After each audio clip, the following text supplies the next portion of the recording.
Welcome to Monday. Happy Monday. I'm Audra Allen, founder and CEO of Audra Allen Dance and the Dance Business Resource Facebook group. I am hopping on here for our weekly live training, and today I want to speak to you about something super important that it took me a while to learn and figure out as I grow as a business owner, and that is how to shift into thinking of yourself and actively being the CEO of your dance business.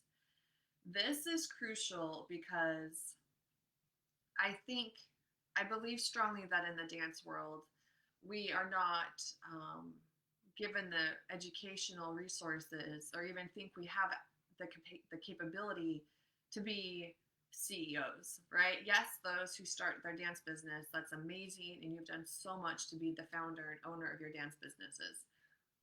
But the word CEO tends to be tied into a large organization, right? Someone who probably went to business school and, you know, like MBA, just all the things like that just are not tied into how we grew up in the dance world and in the arts. And I didn't, at first, when I started my business over 2 years ago, teaching virtually online, I didn't even comprehend CEO as a thought process or something I could even like obtain or identify as. And I was like, I'm just here hustling, I'm grinding, I'm doing all the work to make my business get off the ground and be successful. And I'm sure so many of you can relate, as some of you probably spent 20 plus years making your dance businesses what they are today. And it was this last year of myself working with a business coach that I truly started to understand the importance of identifying and stepping into your role as CEO. If you own a business and you are putting in the work, you are the CEO of your business. And thinking like that does shift your personal success and your professional success. So I want to dive more into what the mindset is of a CEO. And truly, yes, it's a label, but at the end of the day, the most important thing is it's a mindset and how we shift into that. So you can, if you want to grab something to write with, jot these down. I'm going to list to you. I want to share with you these different mindsets in no particular order, but these are traits of someone who is in the mindset of a CEO. And then maybe you can do a self-comparison and see if you feel that you relate to or identify with any of these, or maybe you hadn't thought about it before, or you're like, wow, these are things I've been wanting to do, but I didn't really fully understand. But first putting them under the umbrella of being a CEO, and then understanding that all these collectively brought together, shifting the mindset into each of these areas will help you then fully take on that role and the benefits of. So the first trait of the mindset of someone in the role of CEO is that they are self-aware. They are not in a self-critical and harsh way that sometimes we tend to from our upbringing, maybe not the greatest dance training, but also our desires to be perfectionist. Not in a critical way, they're self-aware, but they're aware of how they think, how they learn, and how they act. And they use those different areas of their self-awareness to guide how they lead, how they run their business, how they do their day-to-day activities. And it helps them be more successful versions of themselves to show up as the CEO. They have a vision for number two. They have a vision and they set goals and keep track of their progress. If you think back to when you started your business, or if you're in the process of starting a business, you have an idea of what it wants to be. And without a clear blueprint, right, there's a lot of trial and error. What's really important is having the vision and then the goal setting and then keeping track of the progress. Those three parts is how you become proactive in building your vision out and making it a reality versus being reactive to the process and just kind of one thing at a time. The CEO is very aware of where they're at, the challenges that they're facing. They understand that the outcome needs to be in overcoming that challenge to continue on the path for their vision. I had a steep learning curve. I never planned on being a business owner when I first started my business. It was something that became an opportunity for me, and I became so passionate and had the vision for it. And so I know I had a lot of experience in many ways. What I did not have was how to start a business. So although I had the business goal and the vision in place, what I had to learn was step by step of creating the business. And for me, that was I ask a question, I research the question, find the answer, implement the answer, move forward. But what helped me stay on track was I knew what the vision was, I knew what my goals were that I set in place, and I was able to step by step figure those things out. And in that process of setting the vision, set the goals, and keep track of the progress you're making, it lets you be more in the role of in charge of the whole thing as a CEO versus kind of reactionary. Number 3, another trait of the CEO person, that's a weird phrase, is taking ownership. Blaming is not the part of being a CEO and the mindset. They can claim their own mistakes and the roles of what's not working, and then they do the work to resolve that, fix it, make it better so it doesn't repeat itself, and then they move forward and continue to grow within the company. And that example lets everybody be human in the process. They have their examples of the CEO to acknowledge that they're also human and everyone has the room to make mistakes, but then not also that the mistake is made, but that they take ownership for it, find the resolution, grow together, move forward, continue to all work towards the vision that's in place. The 4th mindset is the opportunities versus obstacles. Shifting our mindset into how we view when we have an obstacle in front of us, whether that is a setback and it just puts us at a dead stop and we just don't understand why we have this brick wall in front of us, or seeing the obstacle as an opportunity to grow. If you put yourself in the role of victim, or like, why is this happening to me? Not a whole lot changes, and you're not really in a place to overcome and to shift it.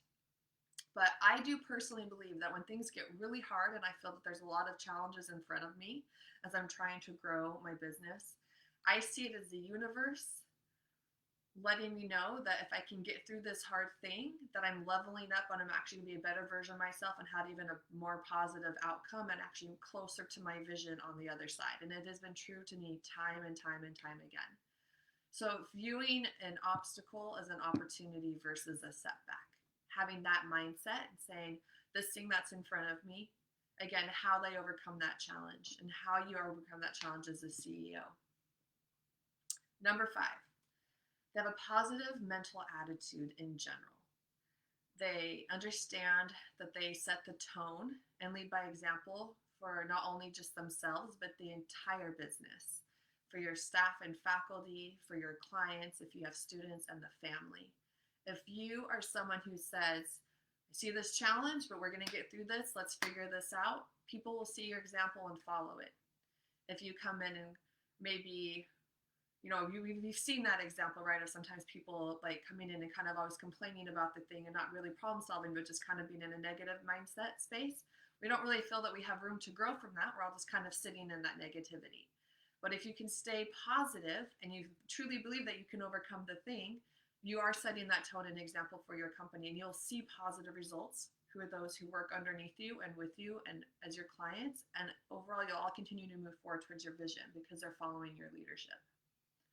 Number 6, those who have a mindset of a CEO do mindset work regularly, and it is crucial to that. And what I mean by mindset work, it can be many different things. Maybe it's a myriad or combination of things. Maybe it's one thing in particular. Maybe it's meditation, journaling, brain dumping, personal professional development via listening to podcasts, watching motivational speakers, reading books, joining groups, having a business coach, something that constantly helps you work on improving your mindset and growing on the regular basis.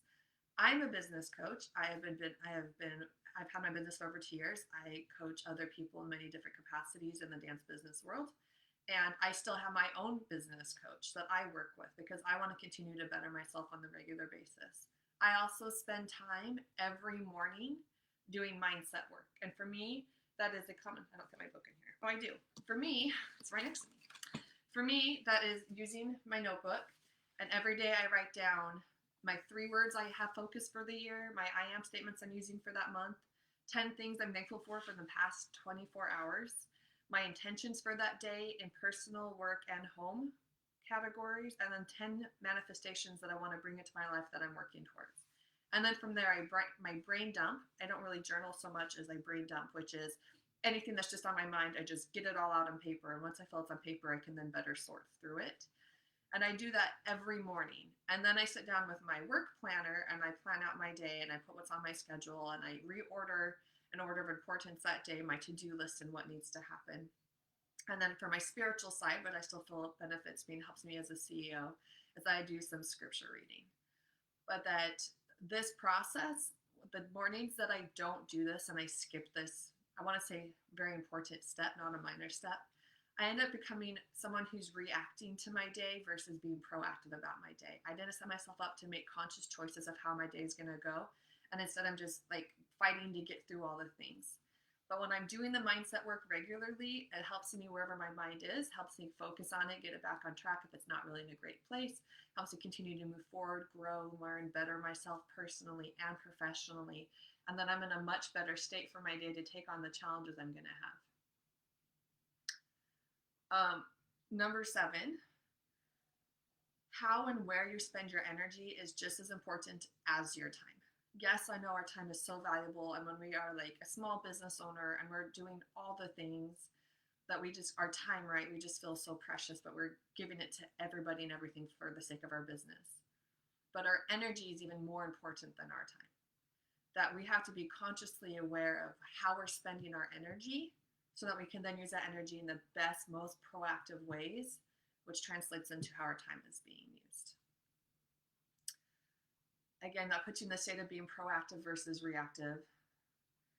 What you will do with your time that day, how you will use your energy, going about problem solving, going through your to-do list, following out an agenda. Just be more consciously aware of your energy, and then you'll have more energy in a proactive manner, in a positive manner to use in where you place your time. Number 8, personal and professional boundaries. Yes, it's possible. I know it's so hard in the dance world sometimes when we love our jobs. We're very fortunate, right?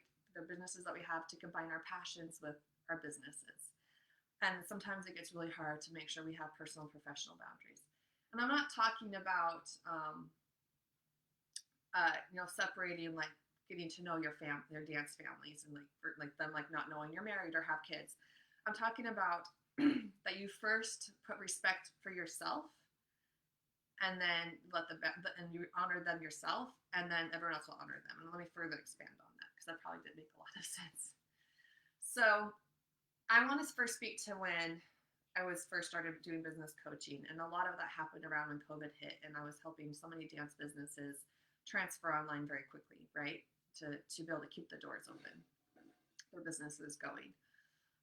One of the things that kept coming up was that everyone just felt like they were just constantly having to be on or online and accessible to their dance families because everyone was just trying to figure out what's going to happen.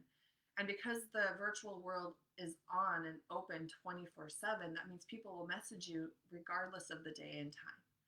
So one of the things I do even is I have virtual business hours that I don't respond or interact with or anything regarding my business outside of those business hours because I know that I need to take a break from my business and have personal boundaries so that I can be at my full capacity as CEO when I show up for my business.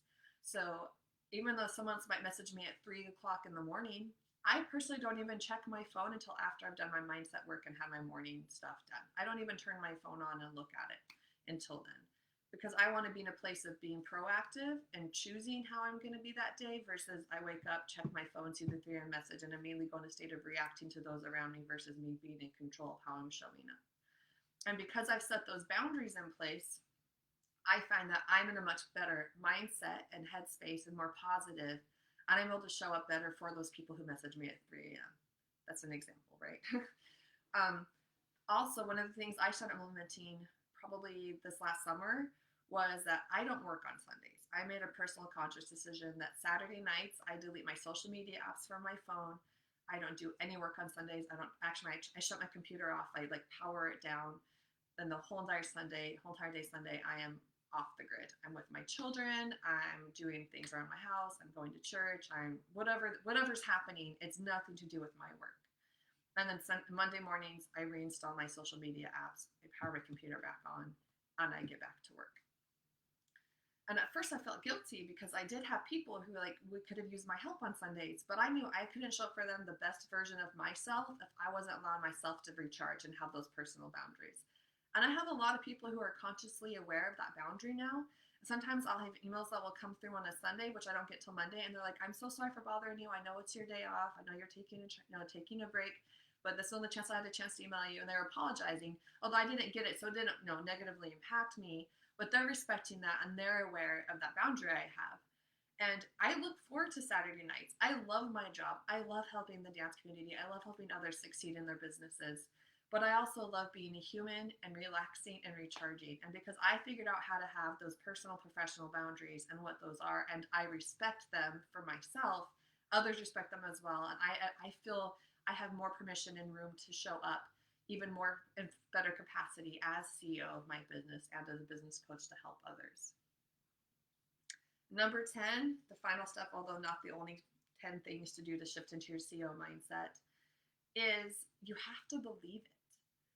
I don't think we as business owners give ourselves permission to be CEOs, right? Because I personally, the first thing I do is identify as a dancer. That's what I've done in my entire life, right? That's what I was going to do, dance professionally. I went to college for dance. I have my master's in dance. I teach dance at a university, all the things. And I happened to have this opportunity to start my business, which I fully love and I'm so grateful for.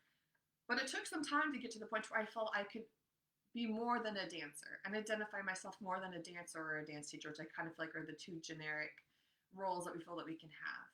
It's totally okay to say I'm a dancer, I'm a dance teacher, but I'm also the CEO of my business. I am the CEO of my business, and what got me there was being a dancer and a dance teacher and the other things that I did. But this is my business. I started out as the founder, and I did the hard work. I lost all the sleep. I gave the countless hours. I did all the roles in the business until it's at where it is today. And as a result, I'm stepping into my role mentally first as CEO and doing the work. And then second, it's showing up physically and manifesting to those around me and in my company. And because of that, I'm that one step closer to completing my vision and moving the company forward with the goals that I have. That we're not stagnant, that we're not backtracking, that we can push through this pandemic and all the things that happened and all the challenges we faced. We're not setbacks, but obstacles to opportunities for growth and improvement and doing even more than we thought possible. And I can say this with certainty because I've seen it time and time again as I've worked with over 100 studios this last year with the pandemic and seeing people and the choices that they made. And those who pushed through and are doing so much better now than they thought they would be were the ones who mentally made the choice and positively chose to approach this as an opportunity. And there are a few studios that unfortunately closed their doors that I saw from the beginning. And they were the ones that the thing I see as a commonality is that their mindset, that they just already were burnt out and they were in a place of just saying, this is not something I can take on. This is a brick wall in front of me. I did not see it being surmountable, and I'm just going to have to take a step back. And that's the choice that they made, and that was the right one for them at that time. But I do think that the common thing across for everybody, whether positive or negative, was their mindset. Yes, there are more obstacles outside of that, right?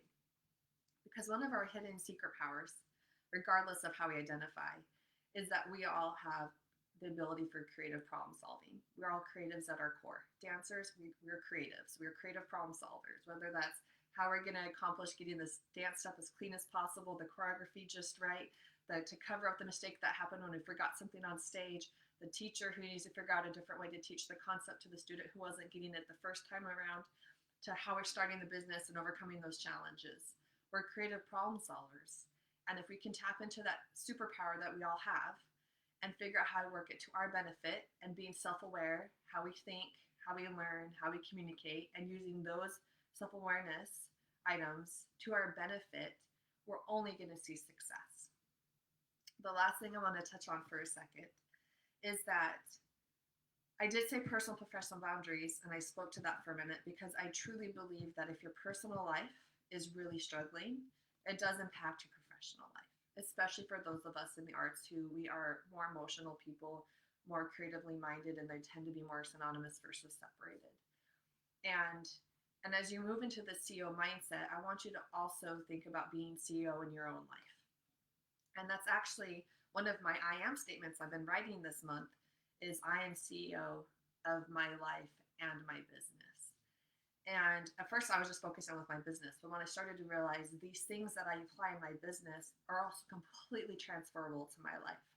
And when I think about waking up and being proactive and being very conscious of how I'm using my energy and my time in my personal life and how I learn and grow and problem solve and do all the things and let that apply to my personal life, I'm more successful in my personal life, which makes me feel more grounded and rooted in all of my strengths, which then allows me to show up even in a more powerful way for my business as the CEO. So as you spend some time reflecting on this and maybe where you're at, maybe some of these things you're already doing, or maybe you weren't even aware you were doing and you're on that path. Maybe all these are kind of foreign to you and you have some time to think about it and let it process. Just know that if you're questioning any of it and you're thinking this isn't really me, that starts with it. That's a mindset. No one said that's not you. There's no fact that that's not you. It all purely comes down again to the mindset. And the key to successful anything in our life starts with your mindset. So I'm curious if you want to talk further about this one-on-one, please comment below. I'll be happy to message you. You can email me at audraallendance@gmail.com. You can hop on my private messenger, find me on Instagram at audraallendance.